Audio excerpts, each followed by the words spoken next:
കുണ്ടംകുഴിയിൽ പ്രധാനാധ്യാപകന്റെ ക്രൂരമർദ്ദനത്തിൽ വിദ്യാർത്ഥിയുടെ കർണപുടം തകർന്നതായി പരാതി. Kundamkuzhi government higher secondary സ്കൂളിലെ 10ാം ക്ലാസ് വിദ്യാർത്ഥിക്കാണ് മർദ്ദനമേറ്റത്. ഓഗസ്റ്റ് 11-നായിരുന്നു സംഭവം.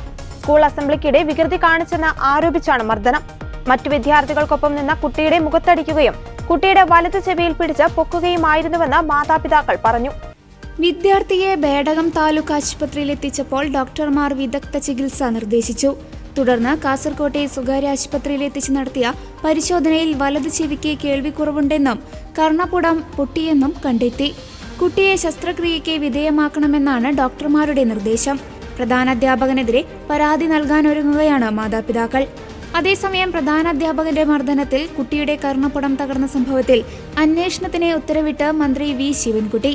സംഭവം വിദ്യാഭ്യാസ ഡെപ്യൂട്ടി ഡയറക്ടർ അന്വേഷിക്കുമെന്നും അദ്ദേഹം വ്യക്തമാക്കി. കാസർകോട് വിദ്യാഭ്യാസ ഡെപ്യൂട്ടി ഡയറക്ടറോട് നിജസ്ഥിതി അറിയിക്കാൻ നിർദ്ദേശിച്ചു.